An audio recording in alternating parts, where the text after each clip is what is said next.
All right, John, over to you. Okay, thanks, Jess. So what I was going to present this evening is, first of all, the presentation that I gave at the annual INCOSE International Symposium in Dublin, Ireland, earlier this year. And then following that, just a few slides to sort of summarize my attendance at the event, what it was like, and what happened there. So I'll start with my presentation. It was about 30 minutes long when I presented it at the conference, and there was a bunch of questions at the end. If you've got questions, then please feel free to ask them at the end of this one. I'll see if I can answer them. It may take a little less than 30 minutes to go through, so we'll get going and see how it goes. So a slightly cryptic title to it. What I'm going to be talking about is syntax highlighting for requirements, a little note about vacuously true statements in requirements, and a bit about logical connectives in requirements. And if that all sounds like gibberish to you, then you're probably not alone, and hopefully it'll be clearer in about 30 minutes time. And we've got a few hopefully interesting examples as we go through. But before I dive into that, I should say that requirements are obviously fundamental to systems engineering. There's a lot of excellent writing already out there on requirements. I agree with almost all of it. A lot of it is published by INCOSE. It's one of the areas that INCOSE does a lot of really excellent work in and is leading, I would say, the field in requirements type publications. So what I'm suggesting here is not contradicting stuff that's in things like the INCOSE handbook, several other INCOSE documents around requirements that have been published over the last 3 or 4 years, most of which are really good, or anything in the ISO standards on requirements. What I'm suggesting are extensions to it, mostly around how they can be presented and the sort of syntax used for requirements. So what do I mean when I say requirement syntax? Well, I'm talking about natural language requirements, but requirements that are written with a constrained version of natural language following a defined structure. And there are various forms of syntax that have been proposed. There's stuff in the handbook, there's stuff in the standards.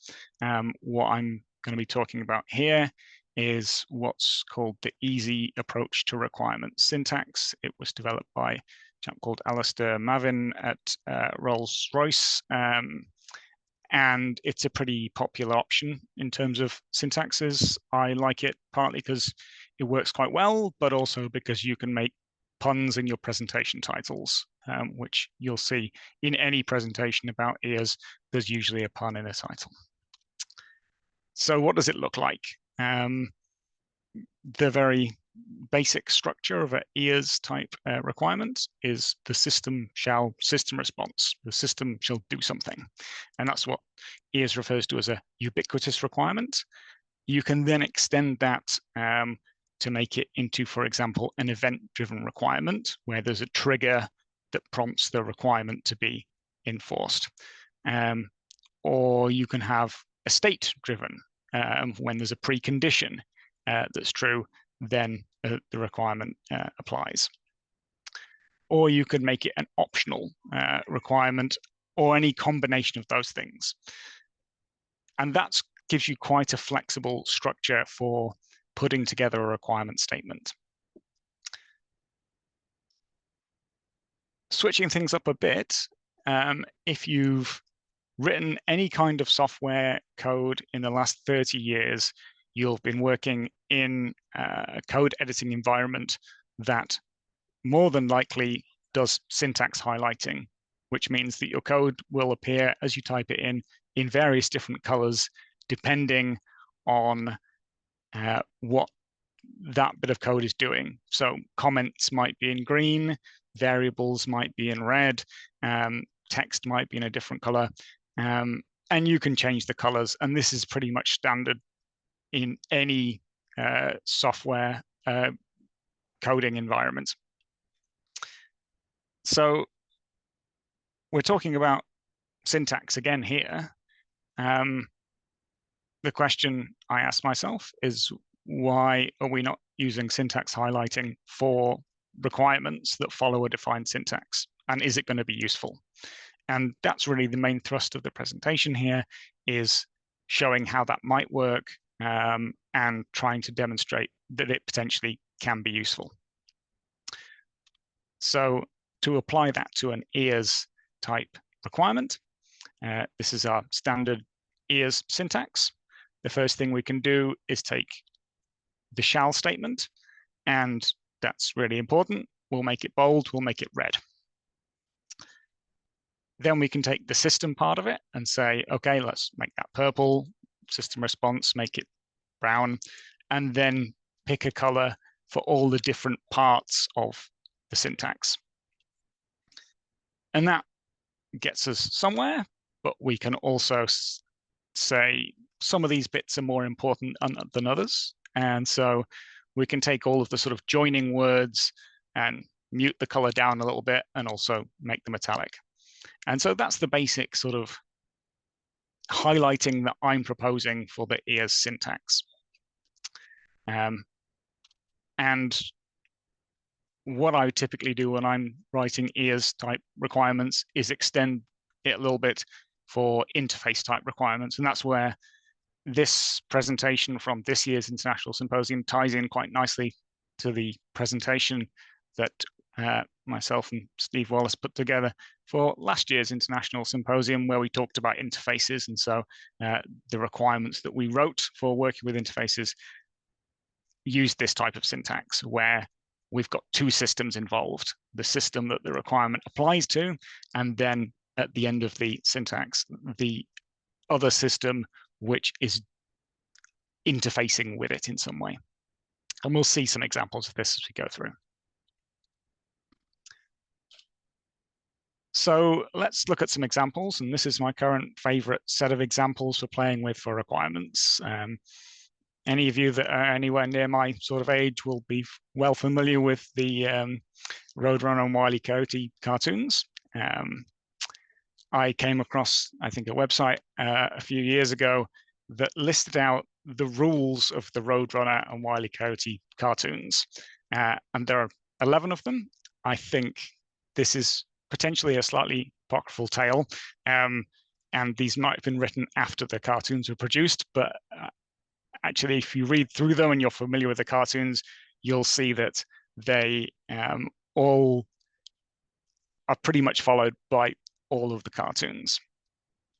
So looking at these rules, as systems engineers, we might look at them and certainly from my perspective, think these are really just statements of need, which we can rewrite as requirement statements. And so let's have a look at doing that using the EARS syntax and highlighting it. So we can start off and take the first statement and translate it into some kind of a requirement. And we can do the same for the others. Some of them might have multiple requirements contained in a single statement. And if I just pause there and look at the first set of 5, we can immediately start to see that the way we're highlighting things makes it a bit clearer, or it certainly does to me, what's going on. First of all, we can see that we've got shall, should, and may statements in here, which means some of these are higher priority requirements than others. Some of them are more optional. We've also got a few different words that are coming up in purple that are the systems. So if we wanted to start off making a sort of system breakdown structure or a system architecture of all of the things that we're talking about in our requirement set, we can immediately start pulling those out and saying we've got a Roadrunner, Coyote, a cartoon, trains and trucks. Those are all things that we're interested in. And we can see we've also got a few interface type requirements here, which have got multiple systems that are connected together in some way. Oh, and there's also nothing that we're doing here precludes us from having attributes on our requirements like rationale. If we look at the next set of them, same sort of thing, but we've got a few in here, for example, optional requirements that are only applicable in certain circumstances, and ones with a trigger condition that only apply when something happens. So that's quite a nice example of how highlighting the requirements gives you a bit of a clearer picture of what type of requirement it is without really having to add anything to the text. So we're going to be continuing to look at highlighted requirements using the EARS syntax, but using them to demonstrate a few other sort of requirements related issues that I've come across and tried to deal with in the last few years. And the first of which I'm going to motivate by a viral puzzle. I'm assuming nobody here was involved in the 17th annual Brazilian Maths Olympiad, which I think happened a few years ago. But you may have come across this puzzle because it went sort of viral on social media at the time. And it's a little bit counterintuitive as to what the right answer is. And if I share these slides in the future, that the link there is to quite a good YouTube discussion about which is the right answer and why. But just to sort of run through our options here, we've got two statements. The first, that Pinocchio always lies, and the second, that he says, all my hats are green. So which of these can we conclude? So let's start with option B, where he has only one green hat. That complies with the second statement, but he's clearly not lying, so that's not true. Similarly, for option D, we can look at that and say, well, he could have one blue hat, and he would be compliant with those two statements. He would be lying when he said all his hats are green, and therefore we can't conclude that he has at least one green hat. And the same for the last option. He could have a mix of hat colors and be compliant with those two statements, and therefore we can't say that he has no green hats. So that leaves us with options A and C. Option A, I can tell you, is nominally the correct answer. If you were taking your participating in the Brazilian Maths Olympiad, you would be marked correct for option A. So that leads us to the question, why is option C not correct? So option C is what in formal logic would be called a vacuously true statement. If he has no hats, he's not lying, which means it's incorrect. And if that feels unintuitive to you, you're not alone. That's why it went viral. That's why there's a lot of debate on social media about it.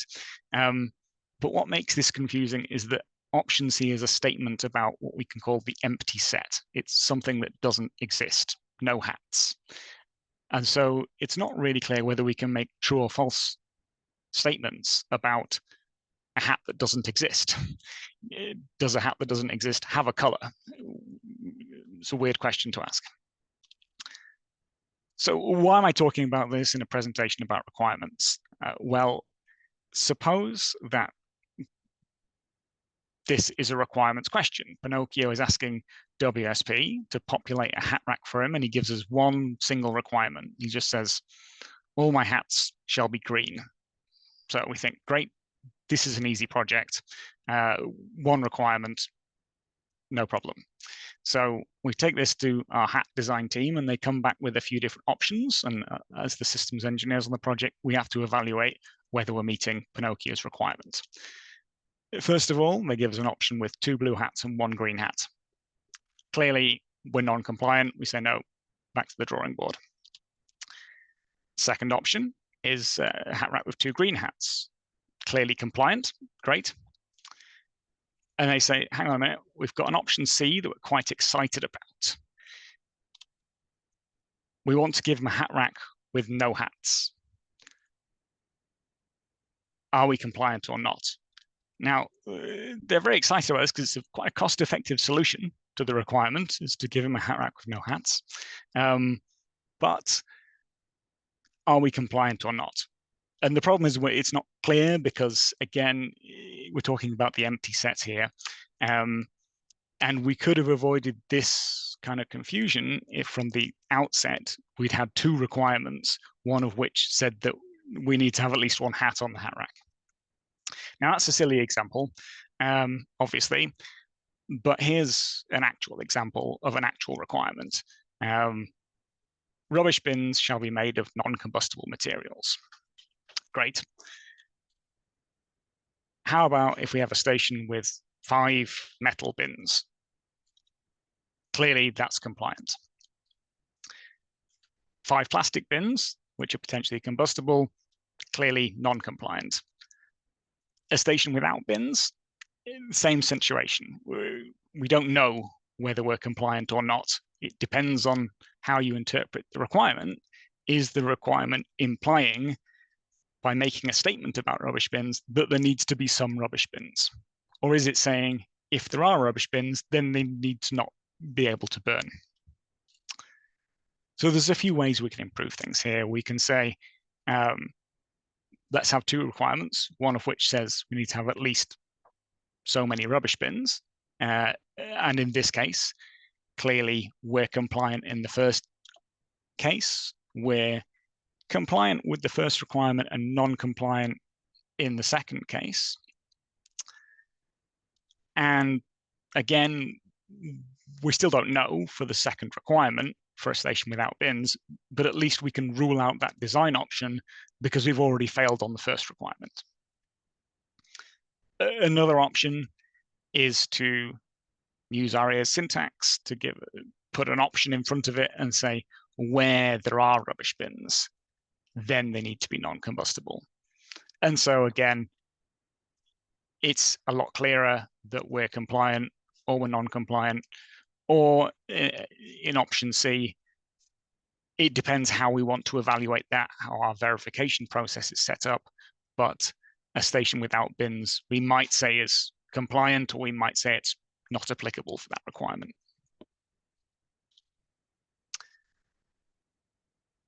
And then the last thing I wanted to talk about a bit here was logical connectives. And these are aspects of requirements that can make them quite difficult to pass. So we've got a requirement here for main control room functions at Britomart Station, comprising queue rail emergency, signalling control facilities, and the contracted railway operator, currently Transdev's facilities, shall be migrated to the station group control center. Now, it's quite a long and wordy requirement, and we can start to ask some questions of it. Do we need to migrate only the existing main control room functions, or do we need to also address any Transdev facilities that are outside the main control room? I don't know about you, but it's not very clear to me which of those are the case just from reading that requirement. Another example, all conductors except radio antennas shall be enclosed in their entirety in metal or non-combustible conduits or enclosed raceways, if not enclosed or separated by fire-resistant construction. Again, long, wordy, hard to pass. And we can ask questions like, if they're separated by fire-resistant construction, do they also need to be enclosed in metal? And it's not totally clear to me whether that's the case or not. So they would fall down on a lot of the standard sort of requirements quality attributes about being clear and unambiguous and atomic and similar. But how can we do better, and how could our requirement syntax help us to do better? Now, part of what I was looking at in this area took me in the direction of looking at legal documentation. And legal documentation is quite close to requirements in that often our requirements form part of legal documents. They're involved in contracts that we're bound to fulfill them. But it's also a very similar way of writing. And therefore, there's quite a bit of overlap. And there's lots of current projects looking at legal documentation that are quite interesting, where people are trying to produce computational contracts that allow automatic evaluation of whether you've met the contract or not in a mathematical or a computational sense. And there's a few different projects out there. It's quite interesting to look into if anybody's interested. But what I'm referencing here is actually a paper from 1957 from the Yale Law Journal by a chap called Layman E. Allen, which he's titled Symbolic Logic, a Razor-Edge Tool for Drafting and Interpreting Legal Documents. And this is one of the first papers that I found that looked at this, and it's actually quite a good paper. It's freely available and relatively easy to read. And what he suggests is what he calls a systematically pulverized form of a legal statement. And he's borrowing ideas from symbolic logic to lay things out. So what I've tried to do here is take some of the ideas from his paper and apply them to the EARS requirement syntax. So this is the table from his paper. It looks at things like conjunction, exclusive disjunction, etc., etc. And we've got a similar table at the end where I'm applying this to EARS syntax. So just to briefly look at each of these. Negations, this is relatively straightforward. It's already considered bad practice to write requirements about what a system is not supposed to do. It's better to write requirements about what the system should do. Sometimes it's difficult not to do that. And in those cases, you need to be really clear what the negation applies to, especially where you're combining it with some of the things we're going to look at in a moment. And we'll see some examples of that in a moment. But to move on to talk about conjunction, this is where you've got and type statements, and we've seen a few of those in the examples we looked at a moment ago. The presence of an and statement, to me, if it's in the system response part of your requirement, suggests that your requirement's not atomic, and it could and probably should be broken into two separate requirements. So a requirement like the track shall provide a corridor for passenger trains and maintenance trains to travel on. We've got an and there in the system response part of the requirement. So we can quite easily break that into two requirements that mean exactly the same thing. And it means we can immediately verify each of those separately and say, we're going to have a test, we're going to run a passenger train, and we're going to run a maintenance train. And we'll only pass each of those requirements if the relevant test is passed. And when you've got a requirement set, there is sort of an implied and between all the requirements in the set anyway. We don't get to pick which requirements from the set we want to fulfill. We have to fulfill everything in the set, therefore there's an and statement. The same doesn't necessarily apply if the and statement is not in the system response part of the requirement. So if you've got an and statement in the options, in the preconditions, or the triggers, and in a logical connective sense, we call those the antecedent part of the statement, you might have to keep that. If you've got this kind of complex condition, using brackets to structure your statement can really help. So to look at the example from earlier, I've used sets of brackets in here to group where the and is occurring. So if the and is here, then it's anding these two parts of the requirement.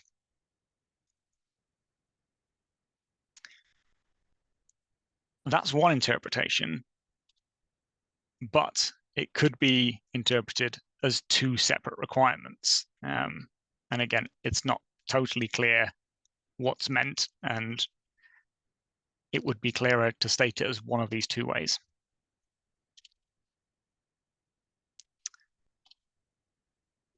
Disjunction is or type statements, and these might be necessary in any parts of your requirement syntax, but it can be complicated if there are multiple of them. So to take our example from earlier around fire-resistant construction, you can see we've got a negation in there, and the brackets here help to show what that not statement might apply to. We've then got enclosed or separated, also sort of bracketed to show that that's where the or sits.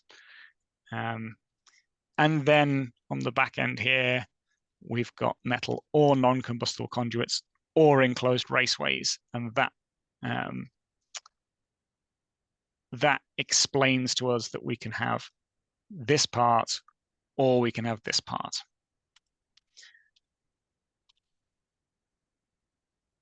But that's not the only interpretation.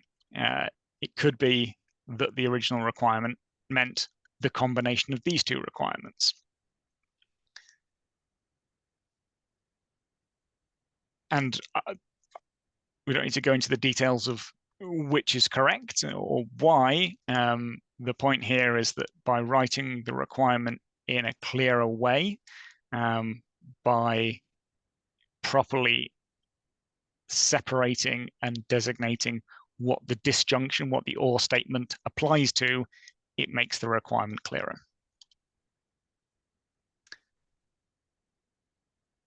And this allows us to answer the questions from earlier about whether things that are separated by fire-resistant construction need to be enclosed or not. But there's still some ambiguity. Can we have things, conductors in a conduit, which is then inside of a raceway? Would you need to do that? Would you want to do that? I don't know. But that sort of highlights the difference between inclusive and exclusive disjunction. And if you're familiar with sort of logic gates, then in logic gate terms, an inclusive disjunction is an or, although in natural language you might say and or. And this is where I'm going to slightly disagree with what it says in the INCOSE guide for writing requirements. It suggests using at least one of rather than and/or. And I think that can potentially make your requirement statement quite cumbersome. But the reason they say that is to make it clear what's meant by an and/or statement, which itself can be ambiguous. So what I would suggest if you're going to be writing requirements that use and/or is that somewhere up front in your document, in your requirement specification, you explain what's meant by that, that you mean inclusive disjunction. And so we can use this to clarify what was meant before, that we mean and or in these cases, and therefore we don't have to do both.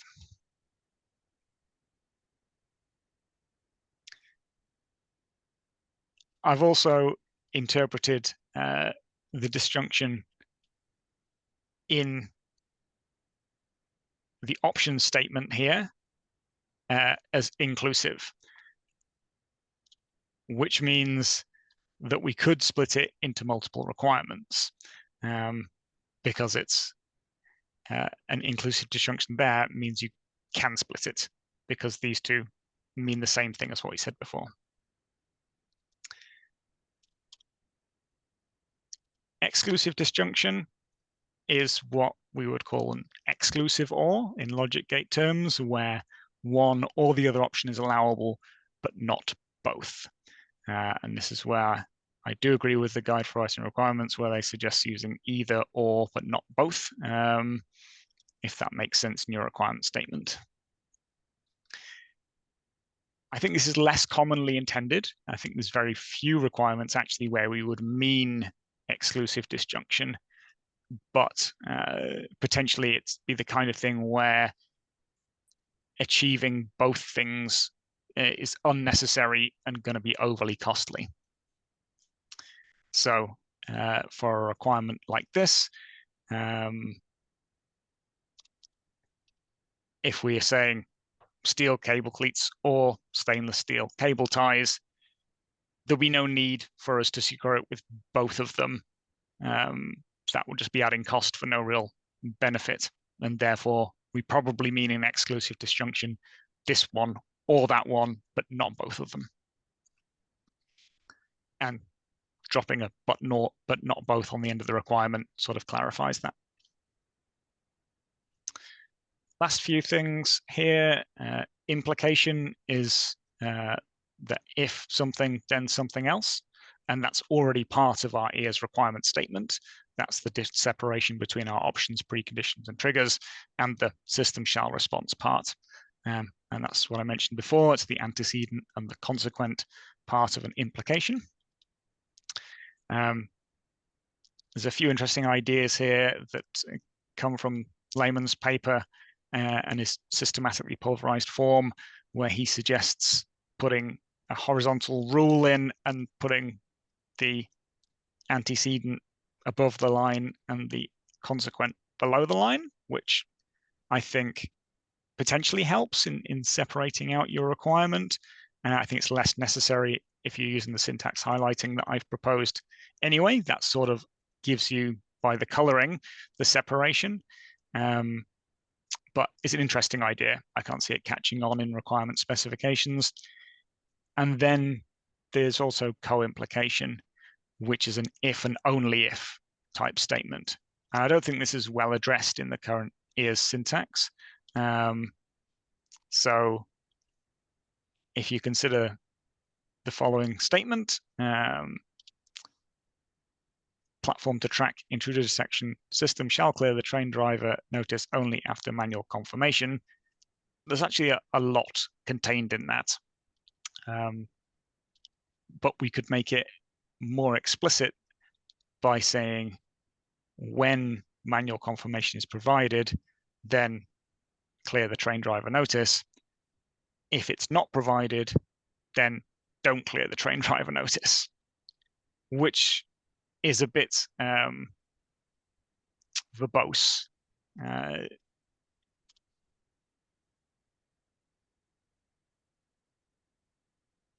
And we need to include the sort of double negative in the second one to denote the sort of only part of the requirement.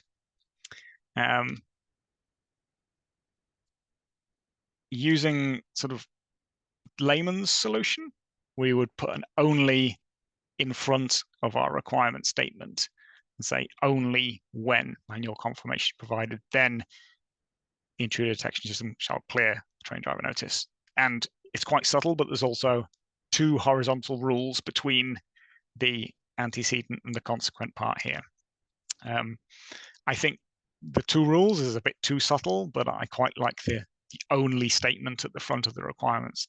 I think that helps in this if and only if type situation.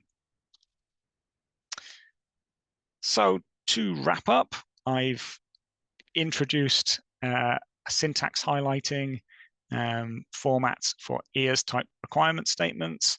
I've added on an interface type extension to the EARS syntax. I've talked about the empty set and what to do in the case where you've got requirements about the empty set. Either have an explicit requirement requesting the thing that you're talking about before talking about it, or use a where sort of option type statement within your requirement. And then we've talked about logical connectives, and this is sort of a summary of the various different types and what could or should go into the antecedent, the consequent part of your requirement statement to make up that requirement. So that's my presentation from the symposium. I'll just switch to a few extra slides that I've got to talk about the symposium itself. So it was over 4 days. It was in Dublin. This picture at the top here is in the convention center, which is this interestingly shaped building in the middle of the picture on this river. Unfortunately, although it was the summer, we didn't get this beautiful weather every day in Ireland. We had 1 or 2 days like that and a few days that were a bit more grey and rainy looking, but everything was inside pretty much anyway, and we're able to get out and see some of Dublin on the days where it was nicer. There was 4 days of conference. There was over 1,000 people attending, around 290 of which were online. I think, I'm happy to be corrected on this, I was the only person that traveled from New Zealand, which meant I think I was probably the person that traveled the furthest to be there. I watched or attended about 26 presentations overall. You can see from that picture there, that was a pretty wide representation of different organizations that were attending. I gave the presentation. There was a conference dinner on one of the evenings, which was quite a good meal, and like local entertainment and things afterwards. So that was really good to sort of socialize, meet a bunch of different people from systems engineering world that I've known previously or that were new to me. It was pretty interesting. There was a few key themes. I think the symposium sort of running sheet of everything that was presented is probably still available online for you to look at. If you've got any particular presentations, feel free to get in touch with me, and I might be able to tell you more about them if I attended them. But the sort of key themes that I picked up on, or that I was particularly interested in around the conference, there was a lot of talk about artificial intelligence. I didn't attend that many of the AI presentations, but it was certainly an ongoing theme, and there was a lot of people talking generally about sort of AI and how it could be applied to systems engineering and how systems engineering could be applied to it.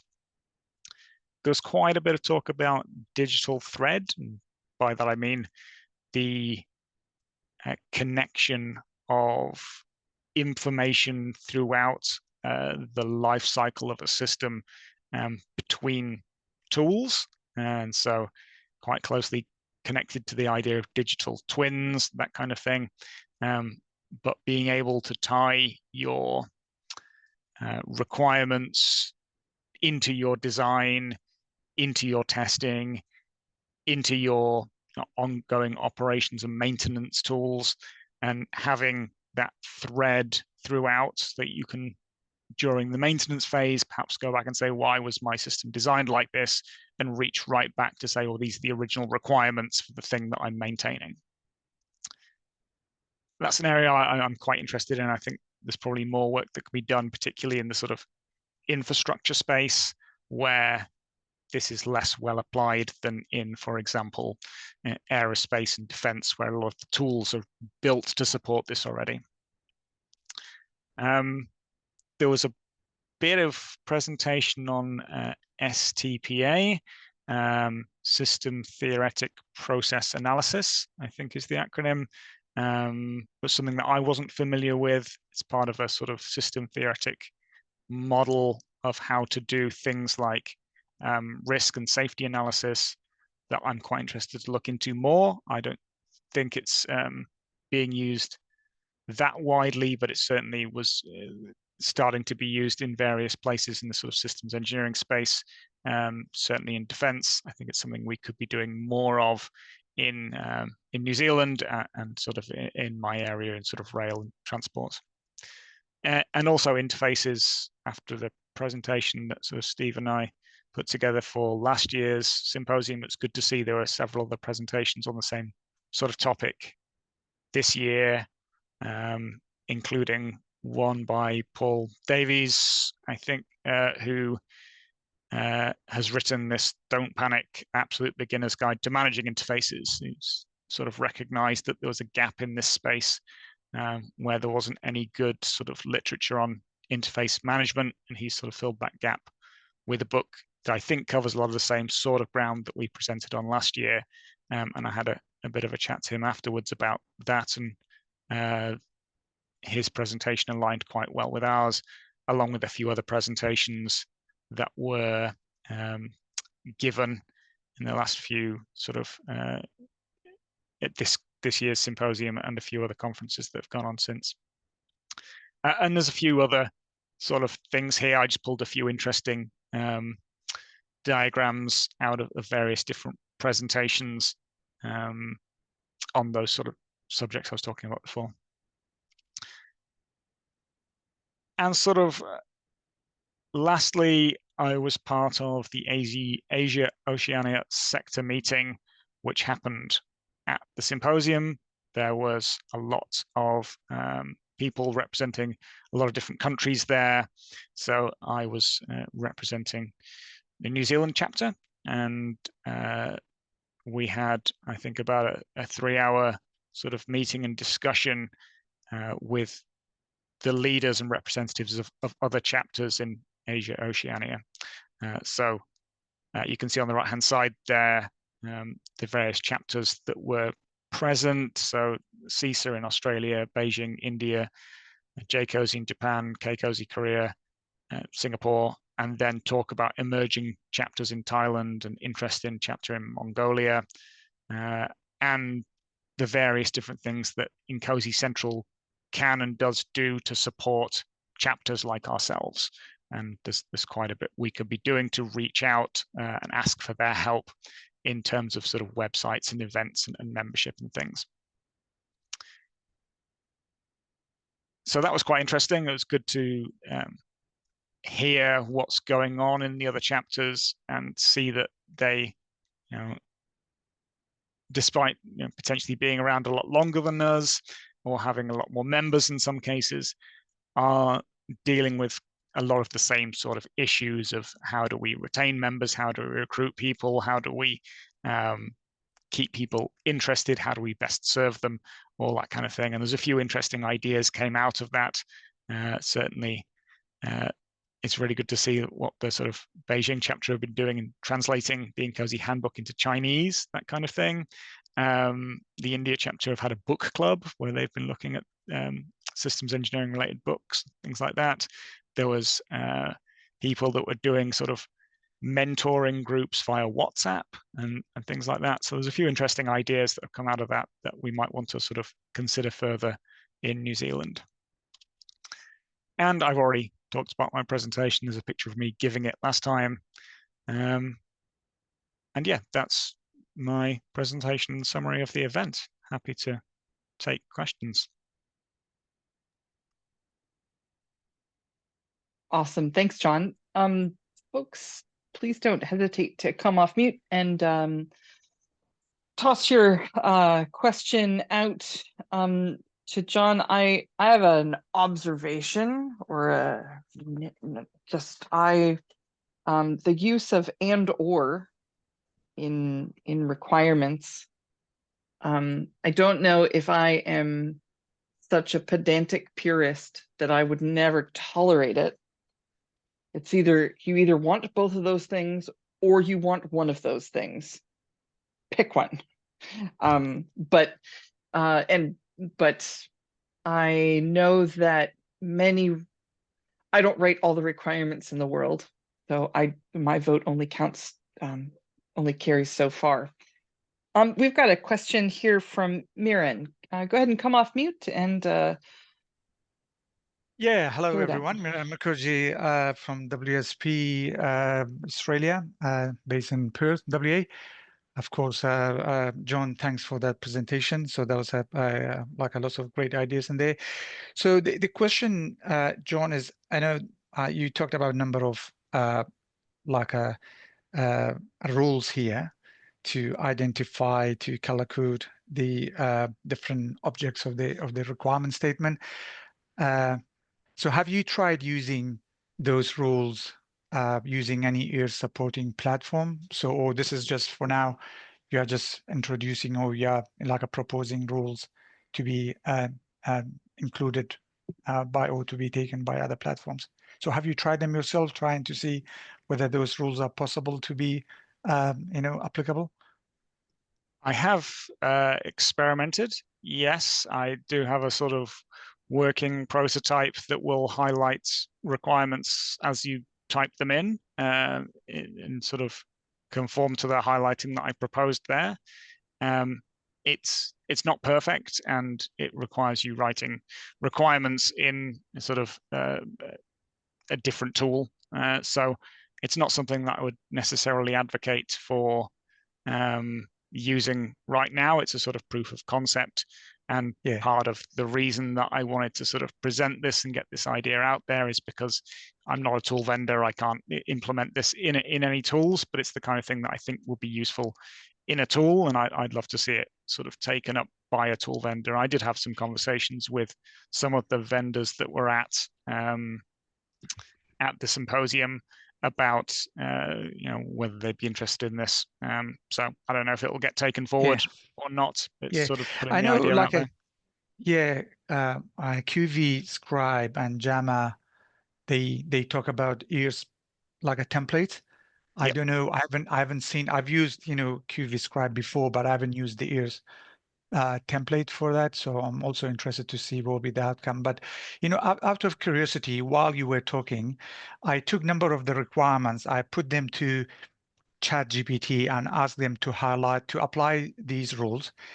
And then because ChatGPT can generate HTML document, with the highlighting rules, and then if you can open that with something like Notepad++, you would be able to see, those rules, especially, for example, if you want to say highlight shall and may and should, and highlight the verb of the sentence and highlight the object of the sentence. Actually, those AI tools can do that, But of course, your rules are more complex than this. But just out of curiosity, I was doing this while you were talking, and for simple rules, it might be possible to highlight it using a combination of AI and Notepad++, Yep. Yeah. I think it's not it's not that difficult to do. I'm not the world's best, programmer, and I've put together a rough working effort at it, so it wouldn't be that difficult to implement it in a tool. I don't think if you're a tool vendor, but I guess it depends on the interest. And I suppose part of the reason I'm sort of presenting this is not just to say, please somebody do this. It's to say, this is a helpful way of understanding the syntax and understanding how it works. You don't necessarily need to do this for all your requirements if you're already conversant and familiar with how they should be written. So, well, good. Thanks, John. I think the combination of EARS and the layman, what was the phrase? Systematically pulverized form. Yeah, that combination is particularly powerful because it makes some of the pitfalls of writing requirements is writing things that end up being more complex than you can handle when it comes to verification and and managing uncertainty. I think that combination, I haven't seen that combination pulled together. Like when I say "or," I actually mean, the distinction between a exclusive "or" and a non-exclusive "or." And Steve got his hand up. Thanks, Jess. Thanks, John. That's pretty interesting. I think it's probably less of a question. I think Maren actually asked the question that was on my mind as well. So I'm glad I wasn't the only one thinking of tools, and it sounds like you were in the same boat as well, John. But so it's more of a thought, really. I think this would be great from just a quality assurance check perspective. The amount of times that we sit in meetings and say, well, this requirement isn't right, and then people ask why. Actually having some sort of color coordination to go, well, look, this is why we don't think it's quite right. This is why we need to kind of structure it in a specific way. I think would be pretty valuable. But on top of what was already presented from an EARS perspective, one thing that kind of jumped to my mind was being able to have some way of attaching it to other things that we use as tools to support the development of a holistic requirement set or a holistic system. So something like a system breakdown structure, glossary terms, all of that sort of stuff. And so having, the colors to say, well, actually, does this tie to an approved SBS element or glossary term? I think would be incredibly valuable. And I just actually, it might be a question actually, John, is if we have something like that, do you think that would actually support, I guess, the removal of the need to have a specific requirement to say, the system shall have a subsystem, because there may be an implication that, well, if it's already a system element within the SBS and it's already kind of been identified, it's implicit that it's part of the system, and therefore we don't need to write a requirement for it.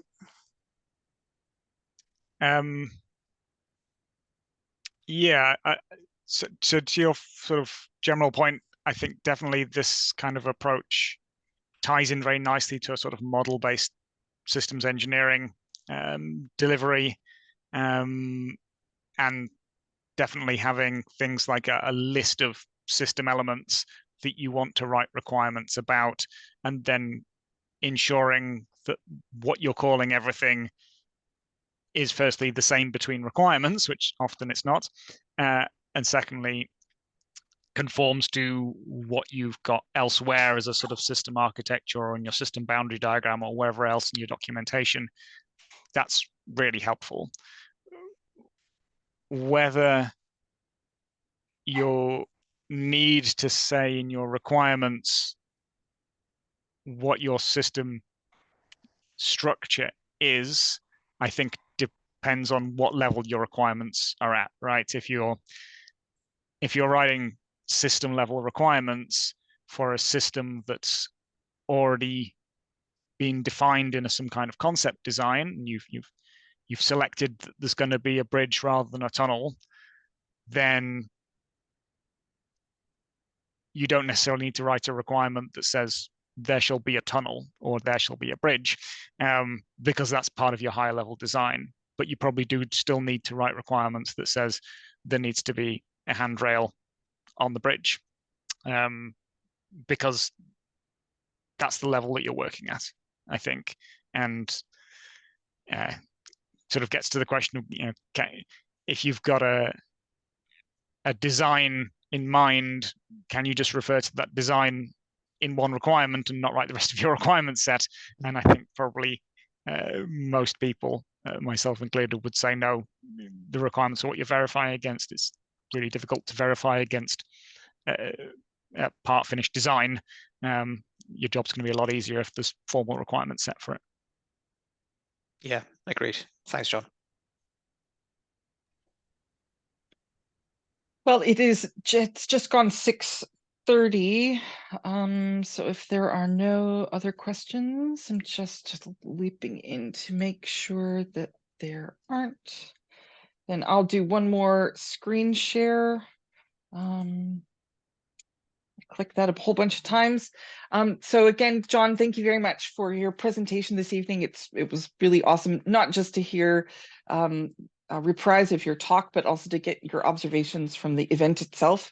It's cool that folks from New Zealand get to participate in these sorts of things, and we do so you know, I'm happy to celebrate that at every opportunity. Our next planned event is likely to be a social event in October. We're still working back and we're still debating whether that will have a technical or meetup style flavor to it, where we might host a presentation or discussion in person, and then follow on with a bit of a social hour, or just do one of the types of social events that we've done in the past. But that concludes our event for the evening. Thanks again, John, for taking the time to reprise your presentation, and thanks to everybody here for taking the time to join us. It was really great to have you with us, and I look forward to seeing you next time. Thanks, Jess. Thanks, everyone. Thanks, everyone. Thanks, Jess. Thank you. Thank you.